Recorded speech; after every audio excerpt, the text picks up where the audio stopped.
Morning बच्चा। Next is linearly dependent. Next topic is linearly dependent. Linearly dependent में और independent दो तरह के लीनियर स्पैन्स हम पढ़ेंगे, ठीक है। डिपेंडेंट और इंडिपेंडेंट में क्या डिफरेंस है, होता क्या है। ये लीनियर स्पैन तो हमें कम्बिनेशन तो हमने सब ने पढ़ा है कि लीनियर कम्बिनेशन हम किसको बोलते हैं। अभी मैंने थोड़ी देर पहले आपको एक वीडियो भेजी थी लीनियर कम्बिनेशन की, ठीक है। जैसे alpha one up to so on alpha N field के एलिमेंट है, V one up to so on we N belong कर रहे हैं वी को। कोई वी एलिमेंट है, अगर हम उसको alpha one we one plus alpha two we two plus up to so on लिख सकते हैं इस तरह से अल्फ़ा एन वी एन तक, तो हम इसको बोलते हैं लीनियर कॉम्बिनेशन। अगर ये सारे अल्फ़ा जो हैं, ठीक है, अगर ये linear combination alpha one we one plus alpha two we two plus up to so on alpha n v n is equals to zero आ जाता है, ठीक है। Alpha one we one alpha two we two alpha n v n equals to zero आता है, but alpha one up to so alpha n में से at least one element जो है वो क्या होना चाहिए, नॉन ज़ीरो, ठीक है। एटलीस्ट एक एलिमेंट जो है इस फील्ड के एलिमेंट्स में से नॉन ज़ीरो होना चाहिए, और ये लीनियर कॉम्बिनेशन जो जीरो बने तब हम इसको बोलते हैं लीनियरली डिपेंडेंट है। अगर ये सारे के सारे स्केलर जीरो हैं इक्वल्स टू, तो हम बोलेंगे लीनियरली इंडिपेंडेंट। देखिए ये वी वेक्टर ले लिए हमने, ठीक है। इंडिपेंडेंट कहते हैं डिपेंडेंट तब होगा जब alpha one up to so alpha N not all of them zero, at least one of A I is non zero such that this is equals to zero.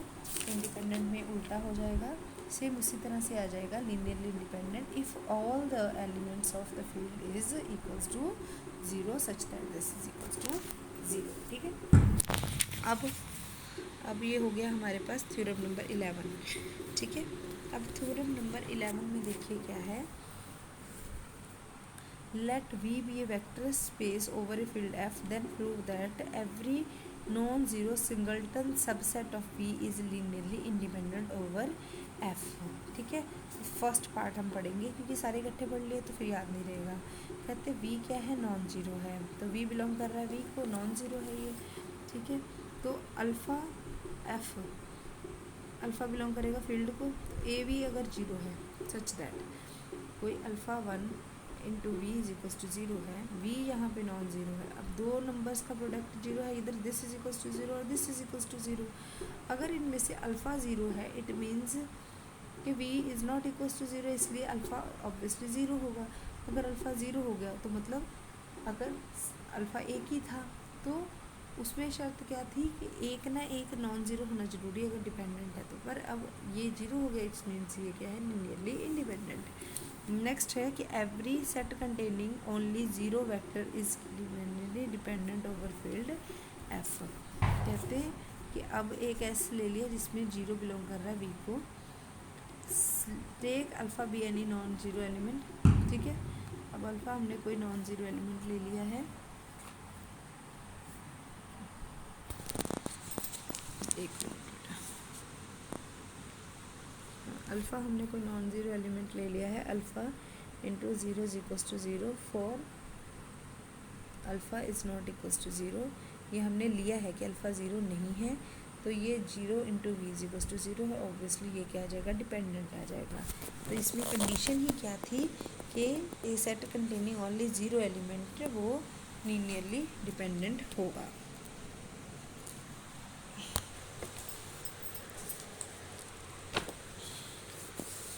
Next जो है उसमें देखिए, any subset S of V containing zero vector is linearly dependent over field F. अब कहते कोई ऐसा subset S है of V जिसमें कंटेनिंग ज़ीरो वेक्टर वो लीनियरली डिपेंडेंट होगा। अब इसमें एक ये वेक्टर है, इनमें से हम मान लेते हैं कि कोई एक one of the vector of S, इनमें से कोई एक क्या है वो जीरो है, मान लेते वी के जीरो है, तो alpha one up to so on alpha is equals to zero, k one plus is equals to a n, ये सारे जीरो हैं एक्सेप्ट ए के इज इक्वल्स टू 1 है, ए k is not equals to 0 है, ठीक है, नॉट ऑल द ज़ीरो, ठीक है। तो इसमें हमने लीनियर कम्बिनेशन लिख दिया जिसमें हमने बता दिया कि ए के जो है वो नॉन ज़ीरो है, ठीक है। उसमें ए के जो है वो किसके इक्वल है, 1 के, ठीक है।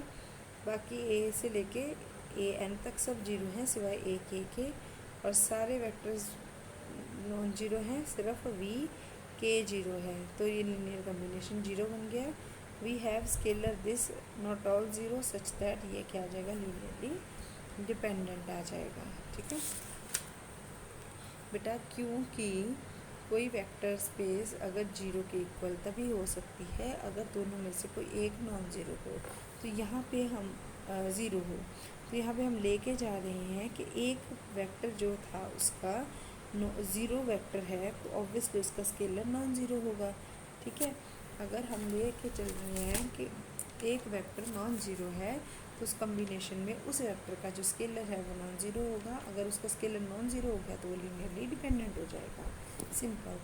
नेक्स्ट में हमने क्या करना है, if S is subset of S of V is linearly independent, if not, अगर कोई जीरो वेक्टर नहीं है तो वो इंडिपेंडेंट है ऑब्वियसली।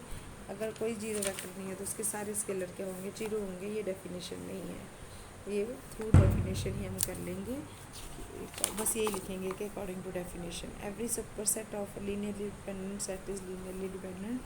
तो कहते हैं क्योंकि लीनियरली डिपेंडेंट सेट का सुपरसेट लीनियरली डिपेंडेंट इसलिए होगा क्योंकि उसके एलिमेंट में कोई ना कोई नॉन जीरो एलिमेंट तो होगा ही, तो उसके सुपरसेट को भी जब हम लिखेंगे तो कोई ना कोई नॉन जीरो एलिमेंट आ जाएगा, जिस वजह से वो भी आ जाएगा, लीनियरली डिपेंडेंट आ जाएगा, ठीक है। तो any subset of linearly independent set is linearly independent. इसी तरह लीनियरली डिपेंडेंट का सुपरसेट आएगा क्योंकि लीनियरली डिपेंडेंट में कोई ना कोई एलिमेंट जो नॉन जीरो है, तो सुपरसेट में वो सारे होंगे, तो वो नॉन जीरो एलिमेंट भी होगा, इसलिए सुपरसेट लीनियरली डिपेंडेंट आ गया। अब लीनियरली इंडिपेंडेंट में सारे जीरो है तो उसके सबसेट में भी सारे जीरो होंगे, इसलिए उसका सबसेट भी लीनियरली इंडिपेंडेंट ही आ जाएगा। तो ये थ्योरम थी, थ्योरम नंबर 11। नेक्स्ट हम करेंगे थ्योरम नंबर 12। इसमें क्या है, let V be a vector space over F, prove that linearly dependent if and only if V is equals to zero. Let V is equals to zero है तो alpha zero नहीं होगा obviously, तो A V is equals to zero, तो ये this is linearly dependent set है। उल्टा कर लेते हैं, अगर डिपेंडेंट है तो A V is equals to zero होगा, तो we is equals to zero, hence the result है।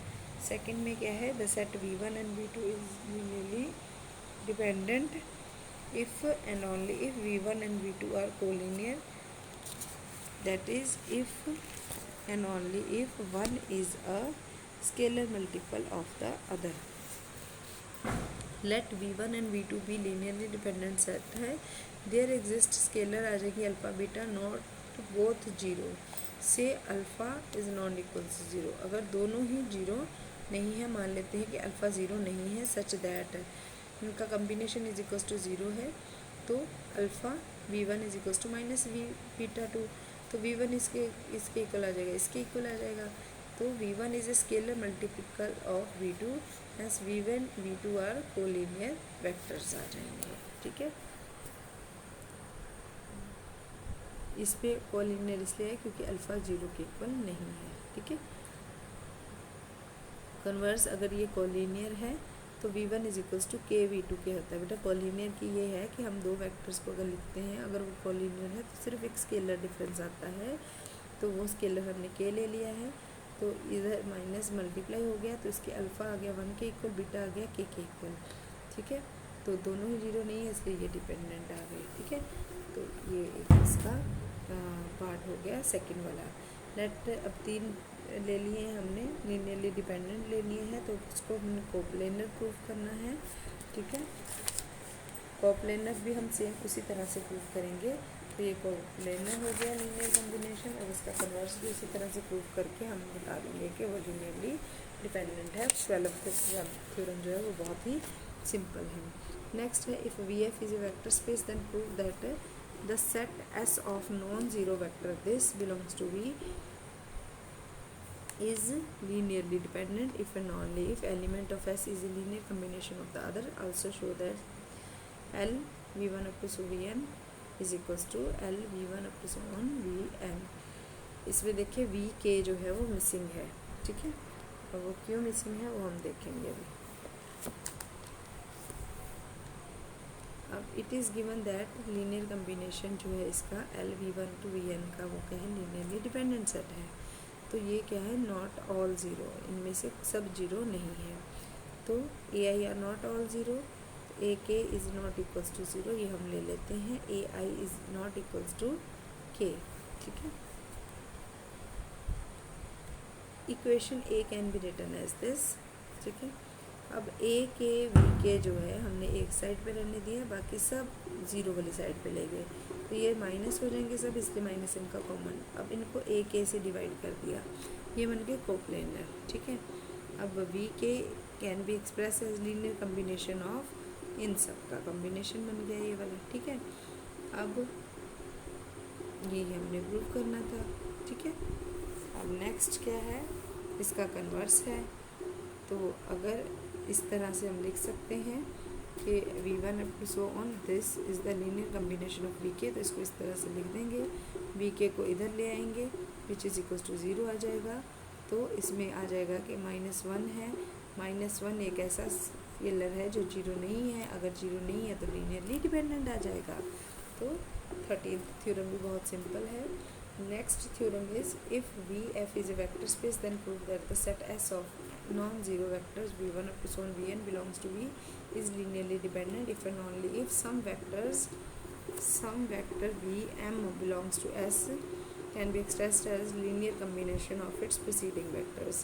तो ये देखिए फिर से हमने एक लीनियरली डिपेंडेंट सेट ले लिया, इसमें हमने बोला कि नॉट ऑल ज़ीरो, मान लेते हैं कि a alpha m is not equals to zero, तो यहाँ पे हमने ले लिया alpha m is not equals to zero, तो बाकी सारे जीरो ले लिए, ठीक है। कहते हैं m is the larger suffix, suffix होता है अभी A1 2 3, ये जो 2 3 एम तक लिखे हुए हैं इसको बोलते हैं suffix of alpha for which alpha m is not equals to zero. यहाँ तक नॉट इक्वल्स टू ज़ीरो, इसके ऊपर कहते हैं जितने एन तक है वो सब ज़ीरो हैं। तो alpha one we one up to so on यहाँ तक जो है वो इक्वल्स टू ज़ीरो, जो लीनियर कम्बिनेशन आ रहा है उसमें इफ़ पॉसिबल एम को हम 1 ले लेते हैं, तो ये क्या आ जाएगा, alpha one not equals to zero आ जाएगा, तो वी वन जीरो हो जाएगा, which contradicts given that all the vector of S are non zero, ठीक है। तो ये नॉन ज़ीरो आ गए, एम इज़ ग्रेटर देन 1 होगा, तो एम बिलोंग कर जाएगा 2 से लेके एन तक। Equation of 2 can be written as v m is equals to this of the negative, ये इस तरह से आ गए। अब देखो सबके नीचे क्या आ जाएगा, ए एम आ जाएगा, ये गलत लिखा हुआ है यहाँ पे ए एम आएगा, ठीक है। तो इसको इसके इक्वल लिख दिया हमने, ए एम जो है वो इक्वल्स टू ज़ीरो नहीं है, तो v m can be expressed as the linear combination of this, hence v m b can be expressed as the linear combination of its preceding vectors, ठीक है। इसका converse में हम इसको लिख लेते हैं प्रीसीडिंग वेक्टर्स में, ठीक है। वी के इज इक्वल्स टू दिस, बाद में ये वी के इधर जाके माइनस हो जाएगा, इक्वल्स टू ज़ीरो, ये -1 आ गया, ठीक है, मतलब और नॉट ऑल ज़ीरो, तो ये लीनियरली डिपेंडेंट सेट जो है वो आ जाएगा, ठीक है। अनदर ट्रीटमेंट भी है बट हम बस यहीं तक करेंगे, सेकंड फॉर्म हमें करने की ज़रूरत नहीं है। तो that's all with the theorems of exercise. कहाँ तक हो गई हैं हमारी थ्योरम्स, 14 थ्योरम्स हो गई हैं, ठीक है। नेक्स्ट हम करेंगे basic and dimension next video में।